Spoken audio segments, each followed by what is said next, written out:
હવે આપણે અહીં આગળ એક પ્રવૃત્તિ કરીએ છીએ કે ઉચ્છ્વાસની અંદર કાર્બન ડાયોક્સાઇડ વાયુ બહાર નીકળે છે. હવે આ ચૂનો છે, ચૂનાને આપણે આ પાણીની અંદર ઓગાળ્યો છે અને એ પાણીની અંદર ઓગાળ્યા પછી એ ચૂનો નીચે ઠરી જાય છે અને ઉપરથી આપણે આ પાણી આની અંદર લીધું છે. એટલે આ જે આપણે જે પાણી લીધું કસનળીની અંદર એને ચૂનાનું નીતર્યું પાણી કહેવાય. હવે આપણે એનો કલર જોઈ લઈએ કે આ ચૂનાનું નીતર્યું પાણી કેવું દેખાય છે. જ્યારે ચૂનાના નીતર્યા પાણીમાંથી કાર્બન ડાયોક્સાઇડ વાયુ પસાર થાય ત્યારે આ ચૂનાનું નીતર્યું પાણી દૂધિયું બને છે. બરાબર. તો અત્યારે આપણે આનો કલર જોઈ લઈએ છીએ. હવે એની અંદર ફૂંક મારી છે, ફૂંક. તો આપણે આ સ્ટ્રો લીધી છે, સ્ટ્રોની મદદથી આની અંદર ફૂંક મારીશું અને આ પાણીના કલરને જોઈશું તો એ દૂધિયા કલરનું થઈ જશે.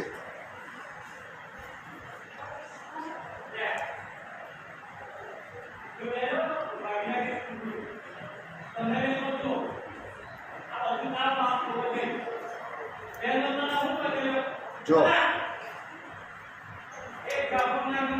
કેવા કલરનું થઈ ગયું? દૂધિયા કલરનું થઈ ગયું, જે કાર્બન ડાયોક્સાઇડ વાયુની હાજરી સૂચવે છે. Thank you.